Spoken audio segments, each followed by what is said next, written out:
या देवी सर्वभूतेषु मां शक्तिरूपेण संस्थिता नमस्तस्यै नमस्तस्यै नमस्तस्यै नमो नमः। ओम दुम दुर्गाय नमः। कवच, अर्गला और कीलक यह हर रोज हमें सुनना है और इसके साथ ही क्षमा प्रार्थना और आरती। ठीक है, प्रतिदिन अध्याय का पाठ करने से पहले कवच, अर्गला, कीलक पढ़ेंगे, फिर अध्याय पढ़ेंगे, इसके बाद माँ दुर्गा की आरती और फिर क्षमा प्रार्थना। यही क्रम रहेगा प्रतिदिन का। तो भक्तिभाव से नवार्ण मंत्र का उच्चारण कीजिए। ओम ऐं ह्रीं क्लीं चामुंडाय विच्चे। ओम नमः चंडिकायै। माँ दुर्गा के चंडी रूप को हमारा नमन है। यह भगवान ब्रह्मा जी के द्वारा लिखा गया चंडी कवच है, जिसमें कुल 56 छंद हैं। चामुंडा देवता, दिग्बंध देवता, जगदम्बा माता इत्यादि का ध्यान करके हम इस दुर्गा सप्तशती के पाठ का प्रारंभ कर रहे हैं।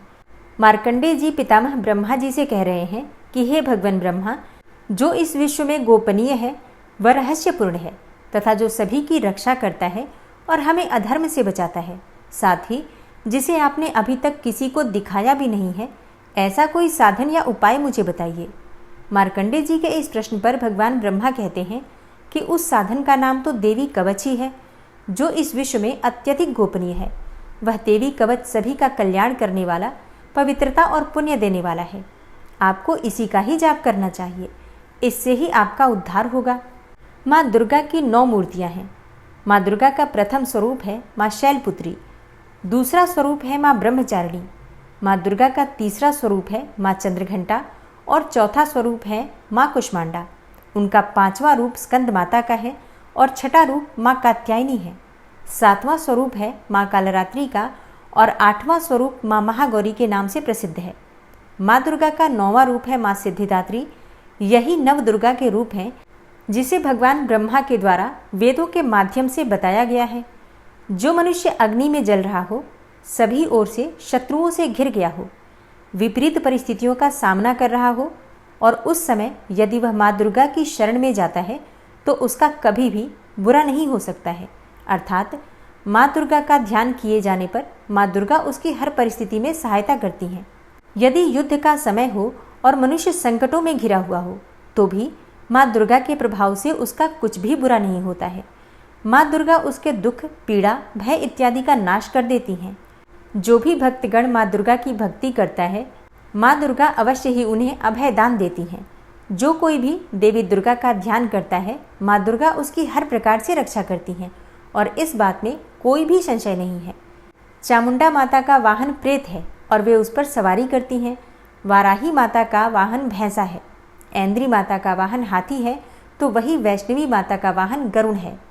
भगवान शिव की पत्नी व सभी की ईश्वरी माँ पार्वती का वाहन वृषभ है। कुमारी माता का वाहन मोर है। लक्ष्मी माता कमल के आसन पर विराजमान है और उन्होंने अपने हाथों में भी कमल लिया हुआ है। वे भगवान विष्णु को अत्यधिक प्रिय हैं। वृषभ पर बैठी हुई माँ पार्वती का रंग सफ़ेद है। भगवान ब्रह्मा की पत्नी माँ ब्राह्मी या माँ सरस्वती हंस पर बैठी हुई हैं और सभी प्रकार के आभूषण पहने हुए हैं। इस प्रकार से माता रानी अपने भिन्न भिन्न रूपों में सभी तरह के योग व शक्तियों को ली हुई हैं। उन्होंने कई प्रकार के आभूषण व रत्न पहने हुए हैं जो उनकी शोभा को बढ़ा रहे हैं। माँ दुर्गा का एक रूप अत्यधिक क्रोध में रथ पर बैठा हुआ दिखाई देता है, जो दुष्टों का नाश करने के लिए है। वे अपने हाथ में शंख, सुदर्शन चक्र, गदा, हल, मूसल इत्यादि लिए हुए हैं। इसके अलावा उन्होंने अपने हाथों में खेटक, तोमर, परशु, पाश, त्रिशूल तथा उत्तम कोटि का धनुष भी लिया हुआ है। माँ दुर्गा दैत्यों, दुष्टों व राक्षसों का नाश कर देती हैं, भक्तों का कल्याण करती हैं तथा देवताओं का सदैव हित करती हैं। इसी उद्देश्य के तहत ही उन्होंने भिन्न भिन्न भांति के अस्त्र शस्त्र लिए हुए हैं। माँ दुर्गा के महारुद्र, प्रलयंकारी, पराक्रमी, महाशक्तिशाली, अत्यधिक उत्साही तथा भय का नाश कर देने वाले इस रूप को हम सभी नमस्कार करते हैं। माँ देवी के उस प्रलयंकारी रूप की ओर देखना भी बहुत मुश्किल है, जो शत्रुओं का भय बढ़ाने का कार्य करता है। पूर्व दिशा में इंद्री देवी मेरी रक्षा कीजिए, आग्नेय दिशा में अग्नि देवी मेरी रक्षा कीजिए, दक्षिण दिशा में वाराही माता, नैऋत्य कोण में खड़गधारिणी माँ, पश्चिम दिशा में वारुणी देवी और वायव्य कोण में मृगवाहिनी देवी मेरी रक्षा कीजिए। उत्तर दिशा में माँ कुमारी, ईशान कोण में शूलधारिणी, आकाश से अर्थात ऊपर से माँ ब्रह्माणी तथा नीचे अर्थात पाताल लोक से माँ वैष्णवी मेरी रक्षा कीजिए। राक्षसों के शवों को अपने वाहन के रूप में उपयोग में लाने वाली माँ चामुंडा देवी, आप दशों दिशाओं से मेरी रक्षा कीजिए। आगे से माँ जया तथा पीछे से माँ विजया आप मेरी रक्षा कीजिए। माँ अजिता मेरे वाम भाग में और दक्षिण दिशा में अपराजिता देवी मेरी रक्षा करें। मेरे शिखा की रक्षा उद्योतिनी देवी और माँ उमा मेरे सिर की रक्षा करें, अर्थात उसमें वास करें। आप मेरे ललाट की मालाधारी के रूप में और भौहों का यशस्विनी के रूप में संरक्षण करें। भौहों के बीच में त्रिनेत्र के रूप में और नाक की यम घंटा के रूप में रक्षा करें। दोनों आँखों के बीच में शंख माता के रूप में और कानों की द्वारवासिनी के रूप में रक्षा करें। मेरे कपाल की कालिका के रूप में और कानों के मूल की शांकरी देवी रक्षा करें। नासिका की सुगंधा देवी और होंठ के ऊपरी भाग की चर्चिका देवी रक्षा करें। होंठ के निचले भाग की रक्षा अमृत कला देवी और जीभ की सरस्वती देवी रक्षा करें। मेरे दांतों की कुमारी देवी, कंठ की चंडिका देवी, घंटिका की चित्रघंटा देवी और तालु की महामाया देवी रक्षा करें। मेरी ठोड़ी की कामाक्षी देवी, वाणी की सर्वमंगला देवी, ग्रीवा की भद्रकाली तथा मेरुदंड की धनुर्धारी देवी रक्षा करें। बाहरी कंठ की नीलग्रीवा देवी, कंठ नलिका की नलकूबरी, कंधों की खड़गनी देवी और भुजाओं की वज्रधारिणी देवी रक्षा करें। दोनों हाथों की दंडिनी देवी, अंगुलियों की जगदम्बिका माता, नाखूनों की शूलेश्वरी देवी और पेट की कुलेश्वरी देवी रक्षा करें। स्तनों की महादेवी, मन की शोक विनाशिनी देवी, हृदय की ललिता देवी और उदर की शूलधारिणी देवी रक्षा करें। नाभि की कामिनी देवी, गुहा की गुहेश्वरी देवी, लिंग की पूतना व कामिका देवी तथा गुदा की महिषवासिनी देवी रक्षा करें। कटिभाग की भगवती देवी, घुटनों की विंध्यवासिनी देवी, जांघों की महाबला देवी रक्षा करें और सभी कामनाओं को पूरा करें। मेरी घुट्टियों की नारसिंही देवी, पैरों के आगे भाग की तेजसी देवी, पैरों की उंगलियों की श्री देवी और पैरों के तले की तलवासिनी देवी रक्षा करें। पैरों के नाखूनों की दृष्टा कराली देवी, केशों की ऊर्ध्वकेशिनी देवी, रोम छिद्रों की कौबेरी देवी तथा त्वचा की बागीश्वरी देवी रक्षा करें। माँ पार्वती देवी मेरे रक्त, मांस, हड्डियों इत्यादि की रक्षा करें। आंतों की कालरात्रि देवी और पित्त की मुकुटेश्वरी देवी रक्षा करें। पद्म कोशों की माँ पद्मावती देवी, कफ की चूड़ामणि देवी, नाखूनों की धार की ज्वालामुखी देवी और शरीर की संधियों की अभेद्या देवी रक्षा करें। मेरे वीर्य की रक्षा माँ ब्रह्माणी देवी, छाया की छत्रेश्वरी देवी तथा धर्मधारिणी देवी मेरे अहंकार व मन और बुद्धि की रक्षा करें। हे माँ दुर्गा, आप मेरे प्राणों, व्यान, उदान की समान रूप से रक्षा करें। वज्रहस्ता देवी मेरे प्राणों की रक्षा करें और मेरा कल्याण करें। आप मेरी सभी इंद्रियों, रस, रूप, गंध, शब्द व स्पर्श में बसती हैं। हे नारायणी देवी, आप मेरे सत्वगुण, रजगुण व तमोगुण की रक्षा करें। मेरे आयु की वाराही देवी, वैष्णवी देवी धर्म की, यश व कीर्ति की लक्ष्मी देवी तथा धन व विद्या की चक्रिणी देवी रक्षा करें।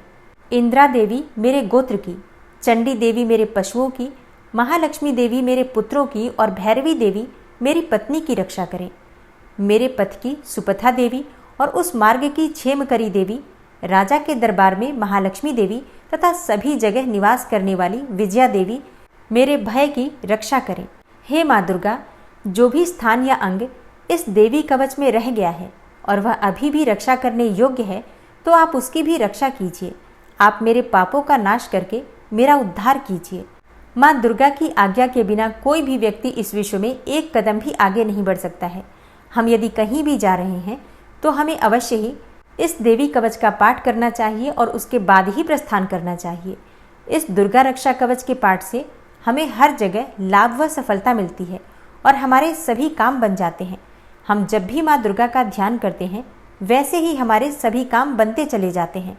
उस व्यक्ति को इस पृथ्वी पर बिना किसी तुलना के परम यश और वैभव प्राप्त होता है। जो भी भक्तगण इस देवी रक्षा कवच का पाठ करता है, उसका भय समाप्त हो जाता है, युद्ध में उसकी विजय होती है तथा वह तीनों लोकों में पूजनीय हो जाता है।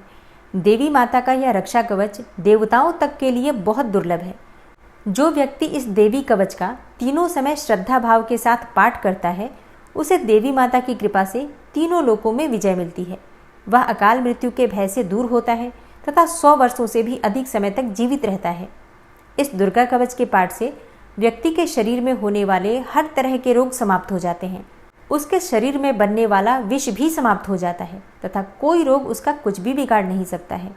जो भी मनुष्य इस दुर्गा रक्षा कवच को अपने हृदय में धारण कर लेता है, उस पर इस पृथ्वी पर होने वाले सभी तरह के अभिचारण मंत्र तंत्र का प्रभाव समाप्त हो जाता है। सभी तरह की डाकिनी शाकिनी, अंतरिक्ष में रहने वाले अति शक्तिशाली व भयंकर डाकिन, भूत, पिशाच, यक्ष, गंधर्व, राक्षस, ब्रह्म राक्षस, वेताल, कुष्मांडा, भैरव इत्यादि सभी तरह की नकारात्मक शक्तियों के प्रभाव इस दुर्गा कवच के माध्यम से समाप्त हो जाते हैं। इस रक्षा कवच का पाठ करने वाला व्यक्ति राजा से सम्मान प्राप्त करता है और उसकी सुख संपत्ति में वृद्धि होती है। जो भी व्यक्ति इस देवी कवच का पाठ करता है, उसका हर जगह यश बढ़ता ही जाता है और जो भी इस कवच का 7 बार जाप करता है, उसका वंश इस पृथ्वी के अंत तक रहता है। इसके पश्चात जब उसकी मृत्यु हो जाती है, तब वह माँ दुर्गा के आशीर्वाद से परम स्थान को प्राप्त करता है, जो देवताओं को भी अत्यंत दुर्लभ है। उसे महामाया का प्रसाद मिलता है और उसकी मुक्ति हो जाती है। वह माँ दुर्गा के आशीर्वाद से सुंदर रूप को धारण करता है और भगवान शिव के समान आनंद प्राप्त करता है।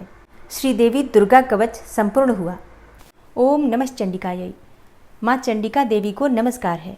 मार्कंडेय ऋषि जी कहते हैं, जयंती अर्थात सबसे उत्कृष्ट एवं विजयशालिनी, मंगला अर्थात अपने भक्तों के जन्म मरण आदि संसार बंधन को दूर करने वाली, मोक्षदायिनी मंगलदायी देवी, काली अर्थात प्रलय काल में संपूर्ण सृष्टि को अपना ग्रास बना लेने वाली देवी, भद्रकाली अर्थात अपने भक्तों के लिए ही भद्र अथवा मंगल स्वीकार करने वाली, कपालिनी अर्थात हाथ में कपाल तथा गले में मुंडमाला धारण करने वाली, दुर्गा अर्थात कर्म एवं उपासना स्वरूप दुस्साध्य साधन से प्राप्त होने वाली, क्षमा अर्थात अत्यंत करुणामय स्वभाव होने के कारण अपने भक्तों के सारे अपराध क्षमा करने वाली, शिवा अर्थात सबका कल्याण करने वाली, धात्री अर्थात संपूर्ण प्रपंच को धारण करने वाली, स्वाहा अर्थात स्वाहा रूप से यज्ञ भाग ग्रहण करके देवताओं का पोषण करने वाली, और स्वधा अर्थात स्वधा रूप से श्राद्ध और तर्पण को स्वीकार करके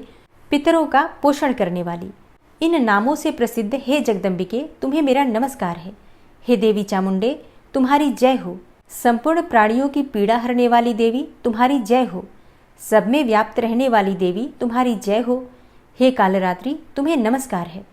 मधु और कैटब को मारने वाली तथा ब्रह्मा जी को वरदान देने वाली देवी, तुम्हें नमस्कार है।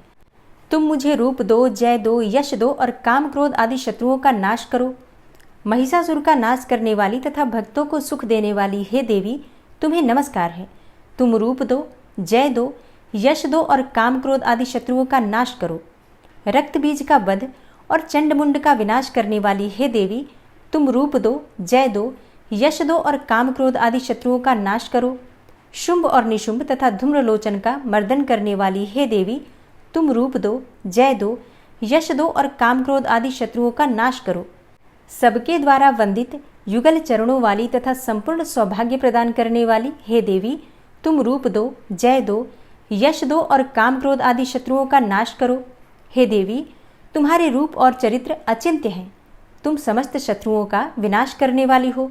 तुम रूप दो, जय दो, यश दो और काम क्रोध आदि शत्रुओं का नाश करो। पापों को दूर करने वाली हे चंडिके, जो भक्तिपूर्वक तुम्हारे चरणों में सर्वदा मस्तक झुकाते हैं, उन्हें रूप दो, जय दो, यश दो और उनके काम क्रोध आदि शत्रुओं का नाश करो। रोगों का नाश करने वाली हे चंडिके, जो भक्तिपूर्वक तुम्हारी स्तुति करते हैं, उन्हें रूप दो, जय दो, यश दो और उनके काम क्रोध आदि शत्रुओं का नाश करो।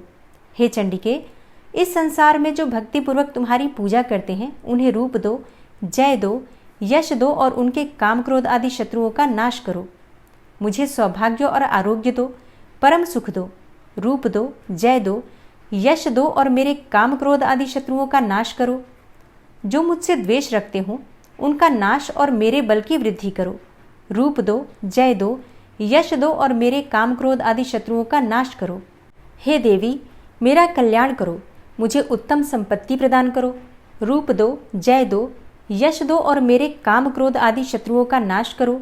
हे अंबिके, देवता और असुर दोनों ही अपने माथे के मुकुट की मड़ियों को तुम्हारे चरणों पर घिसते रहते हैं। तुम रूप दो, जय दो, यश दो और काम क्रोध आदि शत्रुओं का नाश करो। तुम अपने भक्तजनों को विद्वान यशस्वी और लक्ष्मीवान बनाओ तथा रूप दो, जय दो, यश दो और उनके काम क्रोध आदि शत्रुओं का नाश करो। प्रचंड दैत्यों के दर्प का दलन करने वाली हे चंडिके, मुझ शरणागत को रूप दो, जय दो, यश दो और मेरे काम क्रोध आदि शत्रुओं का नाश करो। चतुर्मुख ब्रह्मा जी के द्वारा प्रशंसित चार भुजाधारिणी हे परमेश्वरी, तुम रूप दो, जय दो, यश दो और काम क्रोध आदि शत्रुओं का नाश करो। हे देवी अंबिके, भगवान विष्णु नित्य निरंतर भक्ति पूर्वक तुम्हारी स्तुति करते रहते हैं। तुम रूप दो, जय दो, यश दो और काम क्रोध आदि शत्रुओं का नाश करो। हिमालय कन्या पार्वती के पति महादेव जी के द्वारा प्रशंसित होने वाली हे परमेश्वरी, तुम रूप दो, जय दो, यश दो और काम क्रोध आदि शत्रुओं का नाश करो। शचीपति इंद्र के द्वारा सद्भाव से पूजित होने वाली हे परमेश्वरी, तुम रूप दो, जय दो, यश दो और काम क्रोध आदि शत्रुओं का नाश करो। प्रचंड भुजदंडों वाले दैत्यों का घमंड चूर करने वाली हे देवी, तुम रूप दो, जय दो, यश दो और काम क्रोध आदि शत्रुओं का नाश करो। हे देवी अंबिके, तुम अपने भक्तजनों को सदा असीम आनंद प्रदान करती रहती हो। मुझे रूप दो, जय दो, यश दो और मेरे काम क्रोध आदि शत्रुओं का नाश करो। मन की इच्छा के अनुसार चलने वाली मनोहर पत्नी प्रदान करो, जो दुर्गम संसार सागर से तारने वाली तथा उत्तम कुल में उत्पन्न हुई हो। जो मनुष्य इस अर्गला स्तोत्र का पाठ करके सप्तशती रूपी महास्तोत्र का पाठ करता है, वह सप्तशती की जप संख्या से मिलने वाले श्रेष्ठ फल को प्राप्त होता है। साथ ही वह प्रचुर संपत्ति भी प्राप्त कर लेता है। कीलक स्तोत्र। ओम नमः चंडिकायै। मार्कंडेय ऋषि जी कहते हैं, चंडिका देवी को नमस्कार है। विशुद्ध ज्ञान ही जिनका शरीर है, तीनों वेद ही जिनके तीनों दिव्य नेत्र हैं, और जो कल्याण प्राप्ति के हेतु हैं तथा अपने मस्तक पर अर्धचंद्र का मुकुट धारण करते हैं, उन भगवान शिव को नमस्कार है। मंत्रों का जो अभिकीलक है, अर्थात मंत्रों की सिद्धि में विघ्न उपस्थित करने वाले शाप रूपी कीलक का जो निवारण करने वाला है, उस सप्तशती स्तोत्र को संपूर्ण रूप से जानना चाहिए और जानकर उसकी उपासना करनी चाहिए। यद्यपि सप्तशती के अतिरिक्त अन्य मंत्रों के जप में भी जो निरंतर लगा रहता है, वह भी कल्याण का भागी होता है। उसके भी उच्चाटन आदि कर्म सिद्ध होते हैं तथा उसे भी समस्त दुर्लभ वस्तुओं की प्राप्ति हो जाती है। तथापि जो अन्य मंत्रों का जप न करके केवल इस सप्तशती नामक स्तोत्र से ही देवी की स्तुति करते हैं, उन्हें स्तुति मात्र से ही सच्चिदानंद स्वरूपिणी देवी सिद्ध हो जाती हैं। उन्हें अपने कार्य की सिद्धि के लिए मंत्र, औषधि तथा अन्य किसी साधन के उपयोग की आवश्यकता नहीं रहती। बिना जप के ही उनके उच्चाटन आदि समस्त अभिचारिक कर्म सिद्ध हो जाते हैं। इतना ही नहीं, उनकी संपूर्ण अभिष्ट वस्तुएं भी सिद्ध हो जाती हैं। लोगों के मन में यह शंका थी कि जब केवल सप्तशती की उपासना से अथवा सप्तशती को छोड़कर अन्य मंत्रों की उपासना से भी समान रूप से सब कार्य सिद्ध होते हैं, तब इनमें श्रेष्ठ कौन सा साधन है। लोगों की इस शंका को सामने रखकर भगवान शंकर ने अपने पास आए हुए जिज्ञासुओं को समझाया कि यह सप्तशती नामक संपूर्ण स्तोत्र ही सर्वश्रेष्ठ एवं कल्याणमय है। तदनंतर भगवती चंडिका के सप्तशती नामक स्तोत्र को महादेव जी ने गुप्त कर दिया। सप्तशती के पाठ से जो पुण्य प्राप्त होता है, उसकी कभी समाप्ति नहीं होती, परंतु अन्य मंत्रों के जप से उत्पन्न पुण्य की समाप्ति हो जाती है।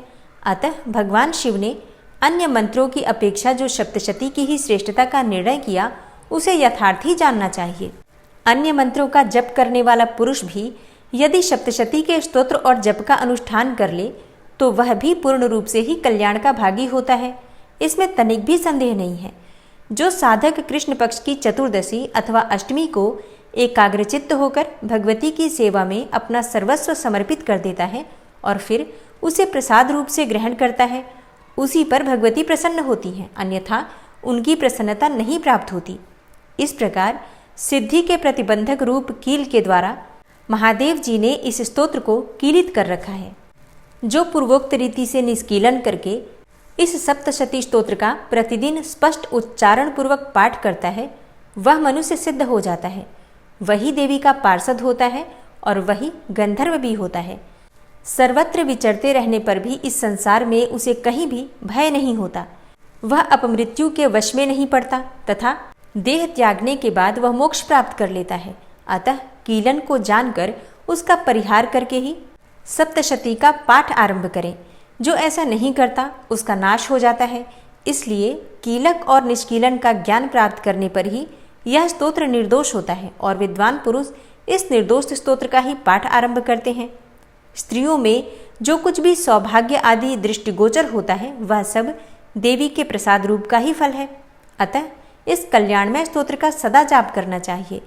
इस स्तोत्र का मंद स्वर से पाठ करने पर स्वल्प फल की प्राप्ति होती है और उच्च स्वर से पाठ करने पर पूर्ण फल की सिद्धि होती है। अतः उच्च स्वर से ही इसका पाठ आरंभ करना चाहिए। जिनके प्रसाद से ऐश्वर्य, सौभाग्य, आरोग्य, संपत्ति, शत्रुनाश तथा परम मोक्ष की भी सिद्धि होती है, उस कल्याणमयी जगदम्बा की स्तुति मनुष्य क्यों नहीं करते। भगवान शिवजी बोले, हे देवी, तुम भक्तों के लिए सुलभ हो और समस्त कर्मों का विधान करने वाली हो। कलयुग में कामनाओं की सिद्धि हेतु यदि कोई उपाय हो तो उसे अपनी वाणी द्वारा सम्यक रूप से व्यक्त करो। देवी ने कहा, हे देव, आपका मेरे ऊपर बहुत स्नेह है। कलयुग में समस्त कामनाओं को सिद्ध करने वाला जो साधन है वह मैं बतलाऊंगी, आप सुनिए। उसका नाम है अम्बा स्तुति। विनियोग है ओम। इस दुर्गा सप्तश्लोकी स्तोत्र मंत्र के नारायण ऋषि हैं। अनुष्टुप छंद है। श्री महाकाली, महालक्ष्मी और महासरस्वती देवता हैं और श्री दुर्गा की प्रसन्नता के लिए सप्तश्लोकी दुर्गा पाठ में इसका विनियोग किया जाता है। भगवती महामाया देवी ज्ञानियों के भी चित्त को बलपूर्वक खींचकर मोह में डाल देती हैं। हे माँ दुर्गे, आप स्मरण करने पर सब प्राणियों का भय हर लेती हैं और स्वस्थ पुरुषों द्वारा चिंतन करने पर उन्हें परम कल्याणमयी बुद्धि प्रदान करती हैं। दुख, दरिद्रता और भय हरने वाली हे देवी, आपके अतिरिक्त अन्य और कौन है जिसका चित्त सबका उपकार करने के लिए सदा ही दया से द्रवीभूत रहता हो। हे नारायणी, तुम हर प्रकार का मंगल प्रदान करने वाली मंगलमयी हो, कल्याणदायिनी शिवा हो। सब पुरुषार्थों को सिद्ध करने वाली शरणागत वत्सला, तीन नेत्रों वाली गौरी, तुम्हें नमस्कार है। शरण में आए हुए दीन दुखी एवं पीड़ितों की रक्षा में संलग्न रहने वाली तथा सबकी पीड़ा दूर करने वाली हे नारायणी देवी, तुम्हें नमस्कार है। सर्वस्वरूपा, सर्वेश्वरी तथा सब प्रकार की शक्तियों से संपन्न हे दुर्गे देवी, हर प्रकार के भयों से हमारी रक्षा करो, तुम्हें नमस्कार है। हे देवी, तुम प्रसन्न होने पर सब रोगों को नष्ट कर देती हो और कुपित होने पर मनोवांछित सभी कामनाओं का नाश कर देती हो। जो लोग तुम्हारी शरण में जा चुके हैं उन पर विपत्ति तो आती ही नहीं। तुम्हारी शरण में आए हुए मनुष्य दूसरों को भी शरण देने वाले हो जाते हैं। हे सर्वेश्वरी, तुम इसी प्रकार तीनों लोगों की समस्त बाधाओं को शांत करो और हमारे शत्रुओं का नाश करती रहो। इस प्रकार से श्री दुर्गा सप्तश्लोकी संपूर्ण हुआ। और अब दुर्गा सप्तशती के चौथे अध्याय का श्रवण करते हैं। चौथे अध्याय में ऋषि कहते हैं, अत्यंत पराक्रमी दुरात्मा महिषासुर तथा उसके दैत्य सेना के देवी के हाथ से मारे जाने पर इंद्र आदि देवता प्रणाम के लिए गर्दन तथा कंधे झुकाकर उन भगवती दुर्गा का उत्तम वचनों द्वारा स्तवन करने लगे। उस समय उनके सुंदर अंगों में अत्यंत हर्ष के कारण रोमांच हो आया था। देवता बोले, संपूर्ण देवताओं की शक्ति का समुदाय ही जिसका स्वरूप है तथा जिन देवी ने अपनी शक्ति से संपूर्ण जगत को व्याप्त कर रखा है, समस्त देवताओं और महर्षियों की पूजनीया उन जगदम्बा को हम भक्तिपूर्वक नमस्कार करते हैं। वे हम लोगों का कल्याण करें, जिनके अनुपम प्रभाव और बल का वर्णन करने में भगवान शेषनाग, ब्रह्मा जी तथा महादेव जी भी समर्थ नहीं हैं। वे भगवती चंडिका संपूर्ण जगत का पालन एवं अशुभ भय का नाश करने का विचार करें। जो पुण्यात्माओं के घरों में स्वयं ही लक्ष्मी रूप से, पापियों के यहाँ दरिद्रता रूप से, शुद्ध अंतःकरण वाले पुरुषों के हृदय में बुद्धि रूप से, सत्पुरुषों में श्रद्धा रूप से तथा कुलीन मनुष्यों में लज्जा रूप से निवास करती हैं, उन आप भगवती दुर्गा को हम नमस्कार करते हैं। हे देवी, आप संपूर्ण विश्व का पालन कीजिए। हे देवी, आपके इस अचिंत्य रूप का, असुरों का नाश करने वाले भारी पराक्रम का तथा समस्त देवताओं और दैत्यों के समक्ष युद्ध में प्रकट किए हुए आपके अद्भुत चरित्रों का हम किस प्रकार वर्णन करें। आप संपूर्ण जगत की उत्पत्ति में कारण हैं। आप में सत्वगुण, रजोगुण और तमोगुण, ये तीनों गुण मौजूद है, तो भी दोषों के साथ आपका संसर्ग नहीं जान पड़ता। भगवान विष्णु और महादेव जी आदि देवता भी आपका पार नहीं पाते। आप ही सबका आश्रय हैं। यह समस्त जगत आपका अंशभूत है, क्योंकि आप सबकी आदिभूता, अव्याकृता, पराप्रकृति हैं। हे देवी, संपूर्ण यज्ञों में जिसके उच्चारण से सब देवता तृप्ति लाभ करते हैं वह स्वाहा आप ही हैं। इसके अतिरिक्त आप पितरों की भी तृप्ति का कारण हैं, अतएव सब लोग आपको स्वधा भी कहते हैं। हे देवी, जो मोक्ष की प्राप्ति का साधन है, अचिंत्य महाव्रत स्वरूपा हैं, समस्त दोषों से रहित, जितेंद्रिय, तत्व को ही सार वस्तु मानने वाले तथा मोक्ष की अभिलाषा रखने वाले मुनिजन जिनका अभ्यास करते हैं, वह भगवती पराविद्या आप ही हैं। आप ही शब्द स्वरूपा हैं। अत्यंत निर्मल ऋग्वेद, यजुर्वेद तथा उद्गीत के मनोहर पदों के पाठ से युक्त सामदेव का भी आधार आप ही हैं। आप देवी, त्रयी, तीनों वेद और भगवती छहों ऐश्वर्यों से युक्त हैं। इस विश्व की उत्पत्ति एवं पालन के लिए आप ही वार्ता, खेती एवं आजीविका के रूप में प्रकट हुई हैं। आप संपूर्ण जगत की घोर पीड़ा का निवास करने वाली हैं। हे देवी, जिससे समस्त शास्त्रों के सार का ज्ञान होता है, वह मेधा शक्ति आप ही हैं। दुर्गम भवसागर से पार उतारने वाली नौका रूप दुर्गा देवी भी आप ही हैं। आपकी कहीं भी आसक्ति नहीं है। कैटभ के शत्रु भगवान विष्णु के वक्षस्थल में एकमात्र निवास करने वाली भगवती लक्ष्मी तथा भगवान चंद्रशेखर द्वारा सम्मानित गौरी देवी भी आप ही हैं। आपका मुख मंद मुस्कान से सुशोभित, निर्मल, पूर्ण चंद्रमा के बिंब का अनुकरण करने वाला और उत्तम सुवर्ण की मनोहर कांति से कमनीय है। तो भी उसे देखकर महिषासुर को क्रोध हुआ और सहसा उसने उन पर प्रहार कर दिया। यह बड़े आश्चर्य की बात है। हे देवी, वही मुख जब क्रोध से युक्त होने पर उदय काल के चंद्रमा की भांति लाल और तनी हुई भौहें होने के कारण विकराल हो उठा, तब उसे देखकर जो महिषासुर के प्राण तुरंत नहीं निकल गए, यह उससे भी बढ़कर आश्चर्य की बात है, क्योंकि क्रोध में भरे हुए यमराज को देखकर भला कौन जीवित रह सकता है। हे देवी, आप प्रसन्न हो। परमात्मा स्वरूपा आपके प्रसन्न होने पर जगत का अभ्युदय होता है और क्रोध में भर जाने पर आप तत्काल ही कितने कुलों का सर्वनाश कर डालती हैं। यह बात अभी अनुभव में आई है, क्योंकि महिषासुर की यह विशाल सेना क्षण भर में आपके कोप से नष्ट हो गई। सदा अभ्युदय करने वाली आप जिन पर प्रसन्न होती हैं, वे ही देश में सम्मानित हैं। उन्हीं को धन और यश की प्राप्ति होती है। उन्हीं का धर्म कभी शिथिल नहीं होता तथा वे ही अपने हृष्ट पुष्ट स्त्री, पुत्र और भृत्यों के साथ धन्य माने जाते हैं। हे देवी, आपकी ही कृपा से पुण्यात्मा पुरुष प्रतिदिन अत्यंत श्रद्धापूर्वक सदा सब प्रकार के धर्मानुकूल कर्म करता है और उसके प्रभाव से स्वर्गलोक में जाता है। इसलिए आप तीनों लोकों में निश्चय ही मनोवांछित फल देने वाली हैं। हे माँ दुर्गे, आप स्मरण करने पर सब प्राणियों का भय हर लेती हैं और स्वस्थ पुरुषों द्वारा चिंतन करने पर उन्हें परम कल्याणमयी बुद्धि प्रदान करती हैं। दुख, दरिद्रता और भय हरने वाली हे देवी, आपके सिवा दूसरी कौन है जिसका चित्त सबका उपकार करने के लिए सदा ही दयार्द्र रहता हो।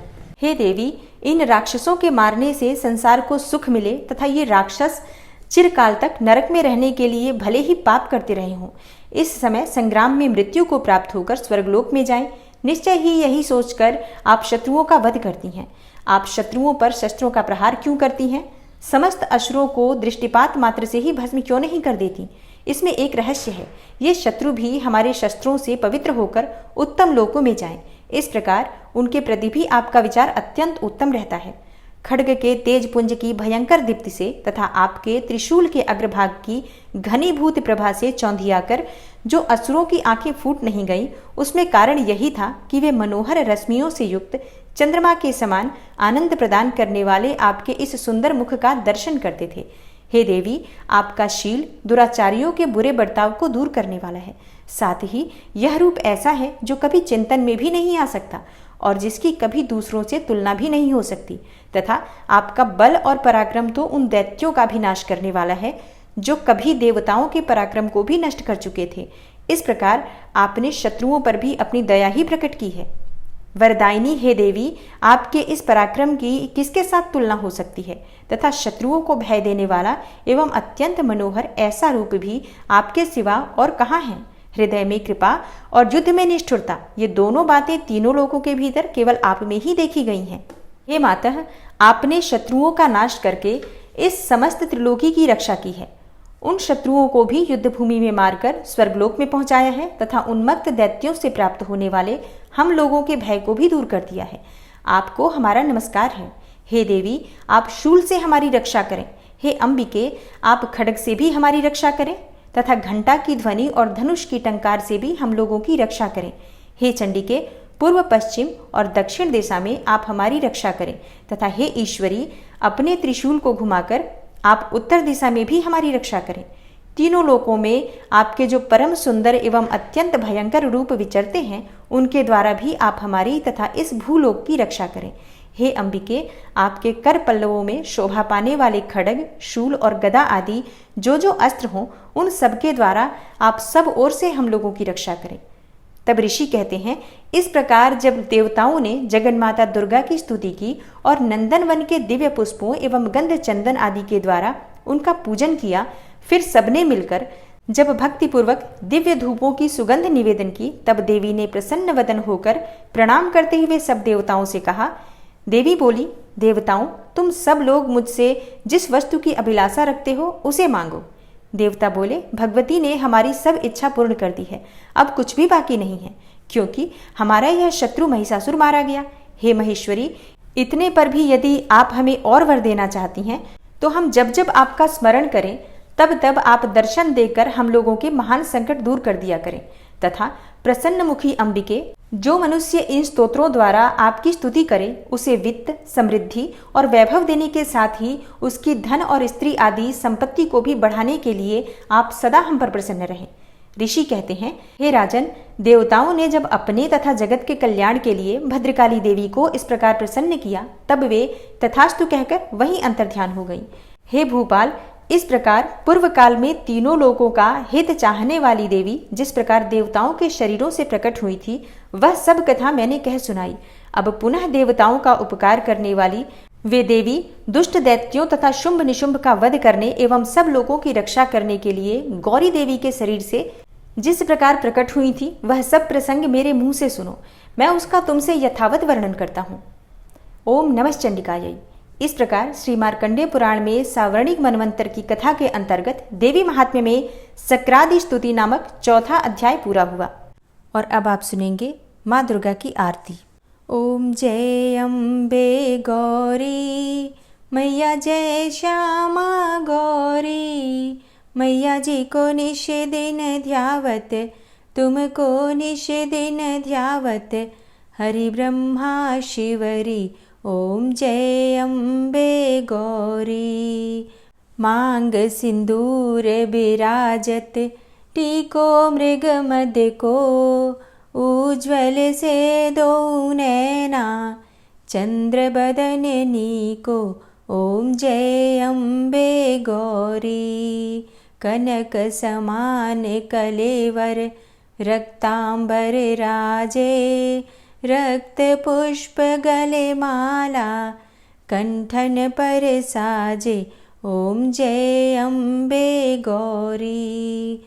के हरि वाहन राजत, खड्ग खपर धारी, सुर नर मुनि जन सेवत, तिनके दुख हारी ओम जय अम्बे गौरी। कानन कुंडल शोभित, नासाग्रे मोती, कोटिक चंद्र दिवाकर, राजत समज्योति ओम जय अम्बे गौरी। शुंभ निशुंभ विडारे, महिषासुर घाती, धूम्र विलोचन नैना, निशिदिन मदमाती ओम जय अम्बे गौरी।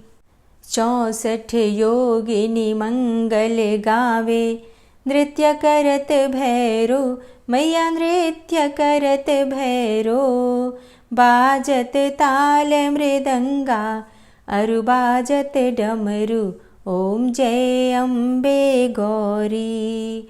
भुजाचार अति शोभित, खड्ग खपर धारी, मन वांछित फल पावत, सेवत नर नारी ओम जय अम्बे गौरी।